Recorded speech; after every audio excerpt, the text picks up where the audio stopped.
अस्सलाम वालेकुम, this is ODA foxtrot from defence outpost. तो आज हम लोग एक बहुत ही ज़्यादा इंटरेस्टिंग टॉपिक के ऊपर डिस्कशन करेंगे, जो कि ये है कि क्या पाकिस्तान अपनी F-16 की फ्लीट में से एयरक्राफ्ट बांग्लादेश को प्रोवाइड कर सकता है या नहीं। इसके ऊपर हम लोग आज डिस्कशन करेंगे, इसके तमाम एस्पेक्ट्स को डिस्कस करेंगे। तो वीडियो जो है वो बहुत ज़्यादा इंटरेस्टिंग होने वाली है और आपने इसको एंड तक देखना है। लेकिन उससे पहले अगर आप लोगों ने अभी तक चैनल को सब्सक्राइब नहीं किया हुआ, please make sure to like this video and do subscribe to the channel. Video को प्रॉपर स्टार्ट करने से पहले मैं ये चीज़ यहाँ पर एक क्लियर कर देना चाहता हूँ कि ये एक हाइपोथेटिकल सिनेरियो की हम यहाँ पर बात कर रहे हैं। अभी तक इससे रिलेटेड इसका रियलिटी से कोई भी ताल्लुक नहीं है, लेकिन अगर फ्यूचर में ऐसा कुछ होता है तो इसके एडवांटेजेस बहुत ज़्यादा हैं, तो उन्हीं के ऊपर आज हम लोग डिस्कस करेंगे। अब ये चीज़ तो हम सब लोगों को पता है कि बांग्लादेश एयरफोर्स के पास इस टाइम पर कोई भी केपेबल फोर्थ जनरेशन का फाइटर एयरक्राफ्ट नहीं है जिससे कि वो इंडिया जैसे एनिमी के अगेंस्ट अपनी एयर स्पेस को डिफेंड कर सके। और इस चीज़ को बांग्लादेश एयरफोर्स भी बहुत ही अच्छे तरीके से समझती है और इसी वजह से वो लोग एक फोर्थ या फिर 4.5 जनरेशन के एयरक्राफ्ट की प्रोक्योरमेंट को लेकर काफ़ी ज़्यादा पुश कर रहे हैं। और पाकिस्तान से JF-17 ब्लॉक 3 और चाइना से J-10C तो यहाँ पर ऑप्शन है ही है उनके लिए। इसके साथ कल से रिपोर्ट्स आ रही हैं कि बांग्लादेश ने यूएस को कांटेक्ट किया है कि उनको F-16 भी को इस कैटेगरी के अंदर ऑफर किए जाए। तो अब यहाँ पर एक नया प्लेयर जो है वो F-16 भी ऐड हो गया है। तो पहले तो पाकिस्तान सिर्फ इधर JF-17 ब्लॉक 3 को पिच कर रहा था, लेकिन अब सर्कमस्टेंसेस ऐसे चेंज हो गए हैं कि यहाँ पर पाकिस्तान को अपने सेकंड हैंड F-16 को भी बांग्लादेश को ऑफर करना चाहिए। और इस पर्टिकुलर स्टेप के बहुत ही ज्यादा एडवांटेजेस होंगे बांग्लादेश को भी और पाकिस्तान को भी। वो क्या होंगे वो आगे चल के हम आपको समझाते हैं। देखिए, बांग्लादेश की जो इस टाइम के ऊपर रिक्वायरमेंट है एयरक्राफ्ट की, वो अर्जेंट रिक्वायरमेंट है, क्योंकि जियोपॉलिटिकल सिनेरियो ऐसा चेंज हुआ है कि इंडिया से जो थ्रेट है वो लगातार दिन ब दिन बढ़ता जा रहा है। और कल से तो ये रिपोर्ट्स भी आ रही हैं कि म्यांमार से कुछ रेबल्स ने बांग्लादेश के अंदर इंट्रूड करने की कोशिश की है। तो जो थ्रेट है वो बहुत ज्यादा इंक्रीज हो रहा है बांग्लादेश के लिए। ऐसे में पर्टिकुलरली एक केपेबल 4.5 जनरेशन या 4th जनरेशन के एयरक्राफ्ट की जो रिक्वायरमेंट है वो वैसे ही एक अर्जेंट रिक्वायरमेंट की सूरत में कन्वर्ट हो जाती है। सेकेंडली, बांग्लादेश इस टाइम के ऊपर इकोनॉमिकली कुछ रिफॉर्म से गुजर रहा है और उनकी जो प्रायोरिटी है वो उनकी इकोनॉमी है। वो अपनी इकोनॉमी को दोबारा से रिबिल्ड करना चाहते हैं। तो इस वजह से जो एक नए फाइटर एयरक्राफ्ट के लिए फंड्स हैं वो इतने ज्यादा नहीं है कि जितने में आप एक नया एयरक्राफ्ट जो है वो बाय कर सकें या फिर एक महंगा एयरक्राफ्ट है उसको प्रिक्योर कर सकें। तो उनको जो फाइटर है वो लो कॉस्ट भी चाहिए और वो अर्जेंटली भी चाहिए। अब यहाँ पर पाकिस्तान के जो F-16 हैं वो इन दोनों कैटेगरीज को पूरे तरीके से फुलफिल करते हैं। एक तो ये फाइटर एयरक्राफ्ट जो है वो अर्जेंटली बांग्लादेश को प्रोवाइड किए जा सकते हैं, और दूसरा इनकी जो कॉस्ट है वो भी किसी नई एयरक्राफ्ट से जो है वो काफी ज्यादा कम होगी। तो दोनों जगह पर बांग्लादेश को यहाँ पर एडवांटेज है। इसी के साथ साथ F-16 की जो ट्रेनिंग है वो भी पाकिस्तान एयरफोर्स के जिम्मे होगी। पाकिस्तान एयरफोर्स बिल्कुल बांग्लादेशी पायलट्स को ट्रेन भी कर सकती है F-16 की फील्ड में,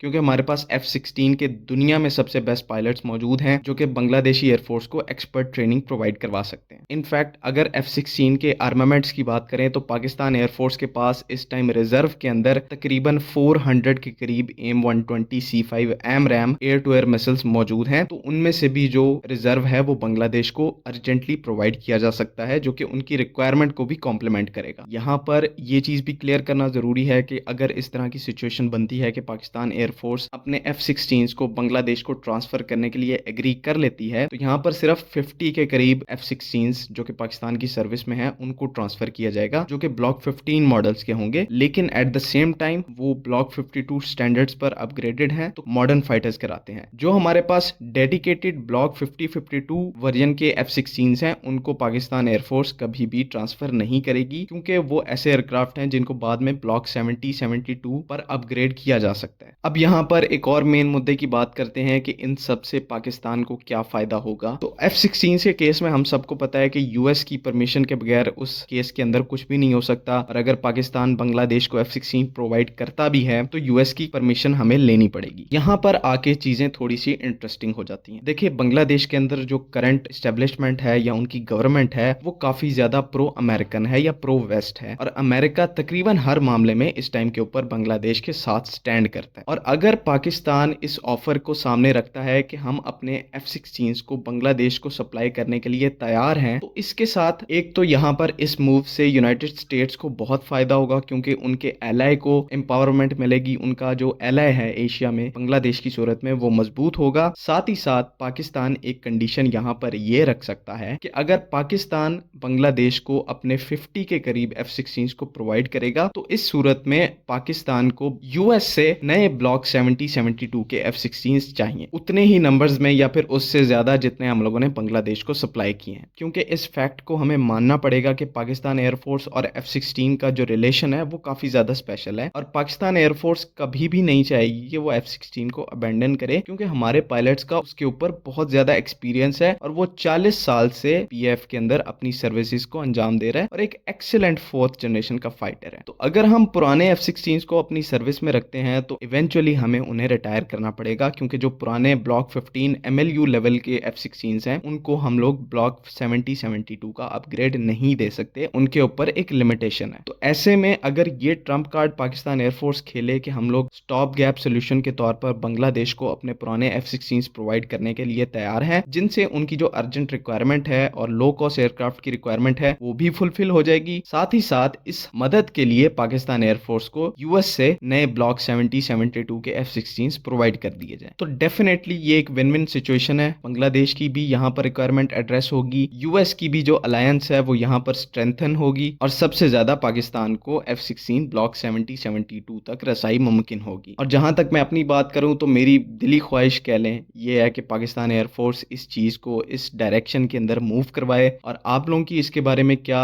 राय है या आपका क्या फीडबैक है वो कमेंट्स में जरूर लिखें। बाकी अगली वीडियो तक के लिए अल्लाह हाफिज। पाकिस्तान जिंदाबाद।